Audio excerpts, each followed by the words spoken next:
अस्सलामुअलैकुम dear students.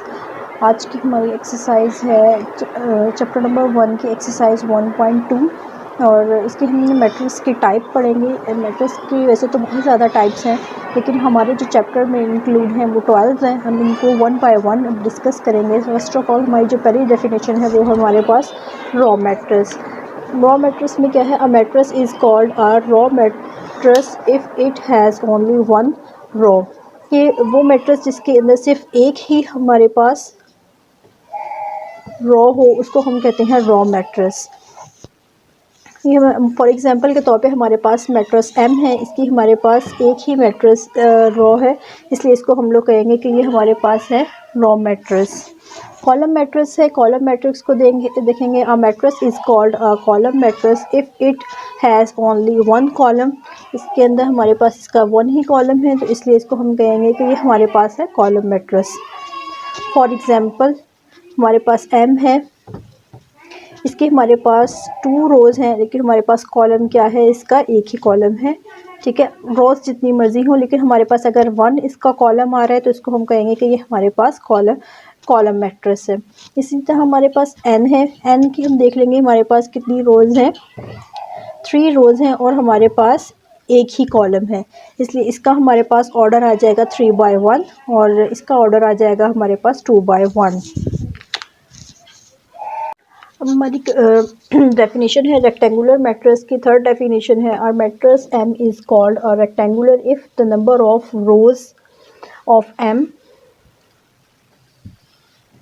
Is not equal to the number of column. कि इसके अंदर नंबर ऑफ़ जो रोज़ हैं वो नंबर ऑफ़ कॉलम्स के बराबर नहीं होती, इसलिए इसको हम कहते हैं रेक्टेंगुलर मैट्रिक्स। फॉर एग्जांपल ए है हमारे पास मैट्रिक्स, इसकी हम नंबर ऑफ़ रोज़ देख लेंगे। हमारे पास नंबर ऑफ़ रोज़ कितनी है? R1, R2 और R3 और कॉलम्स हमारे पास हैं C1 और C2। इसका हमारे पास ऑर्डर आ जाएगा 3 बाय 2। तो इसकी नंबर ऑफ़ रोज़ और नंबर ऑफ़ कॉलम्स जो हैं ये आपस में बराबर नहीं है, इसलिए हम इनको कहेंगे रेक्टेंगुलर मैट्रिक्स। और रेक्टेंगुलर मैट्रिक्स की जो शेप होती है वो इस तरीके से होती है, 2 साइड्स आपस में बराबर होती है और 2 साइड्स आपस में बराबर होती हैं और रेक्टेंगुलर की शेप इस तरीके से आ जाती है, इसलिए इसको हम लोग रेक्टेंगुलर मैट्रिक्स कहते हैं। मैट्रिक्स बी है, इसके अंदर भी हम इसकी नंबर ऑफ़ रोज़ देख लेंगे R1 और R2। कॉलम है हमारे पास C1, C2 और C3, तो इसका हमारे पास ऑर्डर आ जाएगा 2 बाय 3। आगे हमारे पास स्क्वायर मैट्रिक्स है। स्क्वायर मैट्रिक्स है, matrix is called a square matrix if its number of rows is equal to its number of column. Square matrix वो मैट्रिक्स होगा जिसके अंदर नंबर ऑफ़ रोज़ उसके नंबर ऑफ़ कॉलम्स के अगर बराबर आ रही हैं, तो इसका मतलब होगा कि ये हमारे पास कौन सा मैट्रिक्स है? स्क्वायर मैट्रिक्स, यानी कि 2 बाय 2, यानी कि इसकी 2 रोज़ हैं और 2 कॉलम्स हैं। इसी तरीके से हम मैट्रिक्स बी को देख लेते हैं। मैट्रिक्स बी के अंदर हमारे पास कितनी है? R1, R2 और R3, C1, C2 और C3, तो इसका ऑर्डर आ जाएगा 3 बाय 3, यानी कि इसका इसके भी नंबर ऑफ़ रोज़ हैं नंबर कॉलम के बराबर हैं, इसलिए इसको हम कहेंगे कि ये हमारे पास है स्क्वायर मैट्रिक्स। नेक्स्ट हमारे पास डेफिनेशन है नल और ज़ीरो मैट्रिक्स। नल और ज़ीरो मैट्रिक्स की डेफिनेशन देखेंगे। A matrix M is called a null और zero matrix if each of its entries is zero, यानी कि इसकी हर इंट्री हमारे पास क्या होगी? ज़ीरो होगी, तो उसको हम लोग कहेंगे कि ये नल मैट्रिक्स हैं या ज़ीरो मैट्रिक्स हैं। इसके 2 नाम है, ये नल मैट्रिक्स से भी डेफिनेशन आ जाती है और ज़ीरो मैट्रिक्स से भी डेफिनेशन आ जाती है, तो इसलिए आपने कंफ्यूज नहीं होना, तो इसकी डेफिनेशंस का ये नाम अपने जहन में रखना है। नेक्स्ट हमारे पास डेफिनेशन है transpose of a matrix. A matrix obtain by changing the rows into columns और कॉलम्स इनटू रोज़, यानी कि हमने इसके चेंज करना है, रो को कॉलम में चेंज कर देना है और कॉलम्स को हमने रोज़ में चेंज कर देना है, तो इसका matrix it is denoted by AT। हमारे पास ए मैट्रिक्स है, इसको देख लेते हैं कि इसका हम लोग ट्रांसपोज कर देंगे, रोज़ को कॉलम में चेंज कर देंगे और कॉलम्स को रोज़ में चेंज कर देंगे। हमारे पास है, ये हमारे पास रो है, इसको हम कॉलम्स के अंदर इस तरीके से वर्टिकल लिख देंगे 1 2 और 3।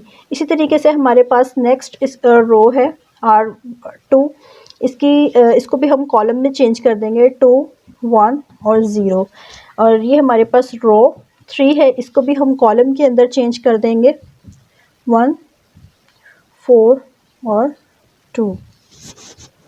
तो ये हमारे इसको ट्रांसपोज हो जाएगा मैट्रिक्स का। इनके रोज़ को कॉलम में चेंज कर देंगे और कॉलम्स को रोज़ में चेंज कर देंगे, तो ये ट्रांसपोज ऑफ अ मैट्रिक्स। इसको डिरेट करते हैं ए के ऊपर छोटा सा टी डाल देते हैं, टी फॉर ट्रांसपोज होता है। नेक्स्ट हमारे पास डेफिनेशन है negative of a matrix. Let A be a matrix then its negative minus a is obtained by changing the sign of all entries। यानी कि हमारे पास मैट्रिक्स ए है, इसके अगर हम लोग सारे निशान यानी कि जो इसके साइन है आगे के जो वो चेंज कर दें तो हमारे पास उसका नेगेटिव मैट्रिक्स आ जाएगा। कैसे? हमारे पास ये प्लस का है, इसका जब साइन चेंज करेंगे तो ये माइनस का हो जाएगा। ये हमारे पास प्लस का 3 है, इसका निशान चेंज करेंगे हमारे पास क्या आ जाएगा? माइनस का 3। ये माइनस का 2 है, तो इसको हम लोग कन्वर्ट करके हमारे पास आ जाएगा +2, और प्लस के निशान को हम लोग लिखते नहीं हैं इसलिए 2 आ जाएगा। यहाँ पे हमारे पास ये प्लस का 4 है, जब इसको निशान इसका साइन जो है कन्वर्ट करेंगे तो ये हमारे पास माइनस का आ जाएगा।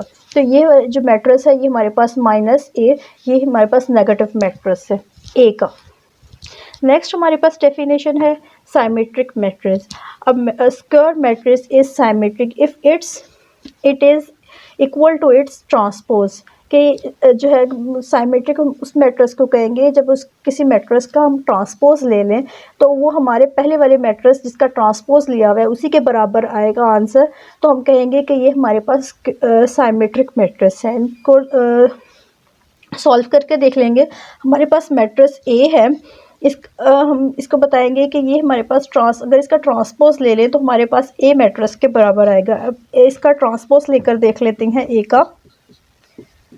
ट्रांसपोज ऑफ ए, ट्रांसपोज में हम इनके रोज़ को कॉलम्स में चेंज कर देते हैं, तो इसलिए हमारे पास इसकी ये रो है, रो 1, इसको हम कॉलम के अंदर चेंज कर देंगे 1 2 और 3। इसी तरीके से ये हमारे पास रो 2 है, इसके भी हम कॉलम के अंदर चेंज कर देंगे 2 -1 और 4। इसी तरीके से हमारे पास नेक्स्ट इसकी रो 3 है, इसको भी हम कॉलम के अंदर चेंज कर देंगे 3 4 और 0। अब इसका आंसर इसके मैट्रिक्स जो ए जिसका ट्रांसपोज लिया है हमने उसके साथ मैच करेंगे कि हमारे पास सारी जो एंट्रीज़ हैं वो इस वाले एंट्रीज़ के बराबर हैं कि नहीं। यहाँ पे भी हमारे पर 1 है, इधर भी 1 है, इधर 2 है, इधर भी 2 है, इधर 3 है, इधर भी 3 है, इधर भी 2 है, इधर भी 2 है। ये देख लें सारी एंट्रीज़ जो हैं वो इसके साथ मैच कर रही हैं।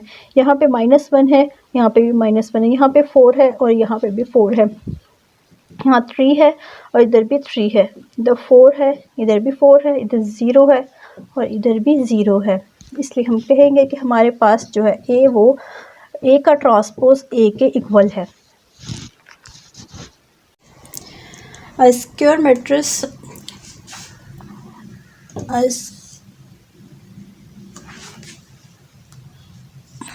स्क्यू साइमेट्रिक मैट्रिक्स, इसकी डेफिनेशन हम पढ़ेंगे। Square matrix A, square matrix की बात हो रही है क्योंकि इसके अंदर नंबर ऑफ़ रोज़ और नंबर ऑफ़ कॉलम्स हमारे पास बराबर है। स्क्वायर मैट्रिक्स की बात हो रही है कि A is said to be skew symmetric if transpose of A is equal to minus, इसका नेगेटिव जो ए है उसके -a के बराबर हूँ। कि अगर पहले हम लोग ए का जो ट्रांसपोज है, पहले ए जो मैट्रिक्स है इसका हम ट्रांसपोज ले लें और इसी मैट्रिक्स ए का अगर हम लोग नेगेटिव मैट्रिक्स ले लें तो वो दोनों का आंसर हमारे पास क्या हो? बराबर हो। अगर इस तरीके से हो तो हमारे पास जो मैट्रिक्स आएगा उसको हम लोग कहेंगे स्क्यू साइमेट्रिक मैट्रिक्स। हम इसको सॉल्व कर देख लेते हैं। हमारे पास पहले ए का ट्रांसपोज ले लेंगे। ट्रांसपोज में लेना बता चुकी हूँ, इसके अंदर किस तरीके से लेते हैं हम लोग, नंबर ऑफ़ रोज़ को कॉलम के अंदर चेंज कर देते हैं। पहले फर्स्ट पे आ रही है 0, फिर आ रहा है 2, इसी तरीके से 3, हम सेकंड रो है हमारे पास, इसको कॉलम के अंदर चेंज कर देंगे, -2, 0 और 1। इसी तरीके से थर्ड रो है हमारे पास, इसको भी कॉलम में चेंज कर देंगे, -3, -1 और 0। अब यहाँ पे हम ले लेंगे इसका नेगेटिव। नेगेटिव के अंदर हम लोग साइन चेंज कर देते हैं, ज़ीरो नेगेटिव के अंदर नहीं आता, इसलिए ज़ीरो के साथ कोई भी साइन नहीं होता, इसलिए हम ज़ीरो लिखेंगे। यहाँ पे 2 है, 2 यहाँ पे पॉजिटिव है, इसलिए इसका जब साइन चेंज करेंगे तो हमारे पास -2 हो जाएगा। यहाँ पे ये 3 है, इसका साइन करेंगे तो हमारे पास -3 हो जाएगा। यहाँ पे ये माइनस में है, तो इसका जब साइन चेंज होगा तो ये प्लस के अंदर चला जाएगा 2, और इधर 0, और इधर है हमारे पास 1। जब इसका साइन चेंज करेंगे तो ये माइनस में चला जाएगा। यहाँ पे -3 है, जब इसका साइन चेंज करेंगे तो ये प्लस में हो जाएगा। यहाँ पे -1 है, इसका साइन चेंज करेंगे तो हमारे पास 1 आ जाएगा। ये 0 है, 0 के अंदर हम ऐसे ही रख देंगे। अब हम इसके दोनों के आंसर्स को मैच करेंगे कि दोनों का आंसर अगर बराबर आ रहे हैं तो फिर हम कहेंगे कि ये हमारे पास कौन सा मैट्रिक्स है, स्क्रू सिमेट्रिक। इधर 0 है, इधर भी 0 है, इधर -2 है, इधर भी -2 है, इधर -3 है, इधर भी -3 है, 2, इधर भी 2, 0, 0, -1, -1, 3, 3, 1, 1, 0 और 0। मतलब कि इसकी सारी एंट्रीज़ जो हैं A के ट्रांसपोज की -A के बराबर हैं, इसलिए हम कहेंगे कि हमारे पास जो है A का ट्रांसपोज -A के बराबर है, और ये हमारे पास स्क्रू सिमेट्रिक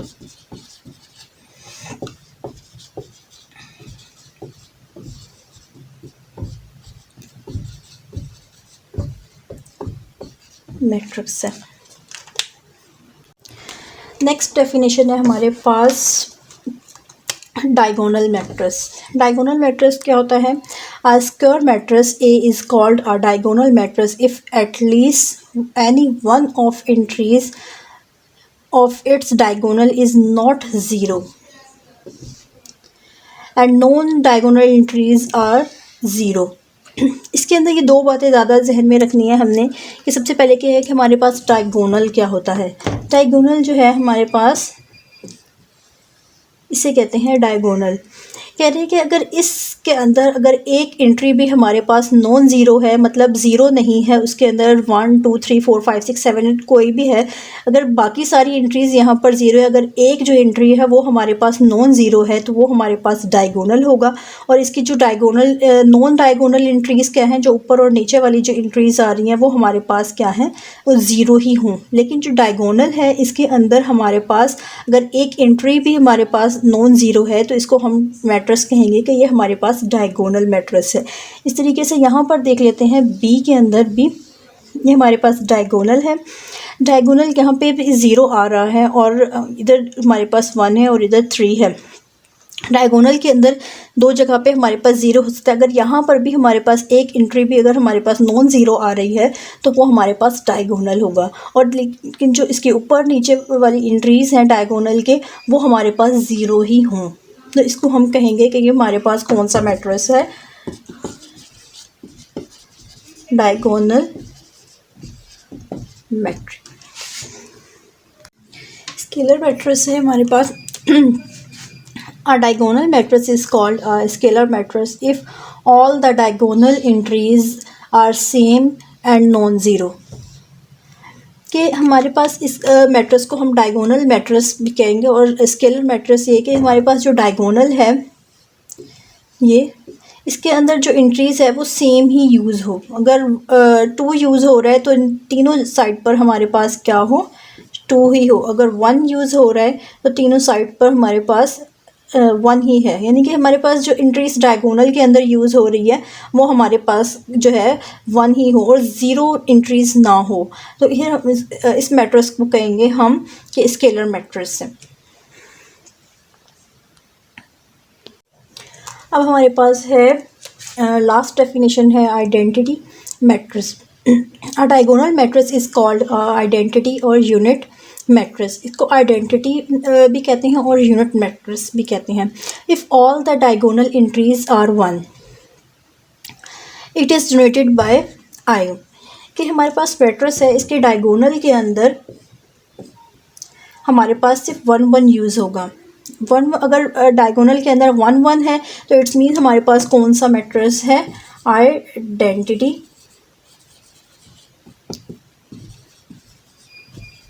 मैट्रिक्स। अगर डायगोनल के अंदर हमारे पास डिफरेंट एंट्रीज यूज़ हो रही हैं तो हमारे पास कौन सा मैट्रिक्स आ जाएगा, यहाँ पर डायगोनल मैट्रिक्स। अगर हमारे पास एंट्रीज यहाँ पर सेम यूज़ हो रही हैं 1 के अलावा या फिर 2 2 3 3 4 4 5 5 तो हमारे पास स्केलर मैट्रिक्स आ जाएगा। अगर यहाँ पर डायगोनल के अंदर 1 1 एंट्री यूज़ हो रही है फिर हमारे पास कौन सा मैट्रिक्स आ जाएगा, आइडेंटिटी मैट्रिक्स।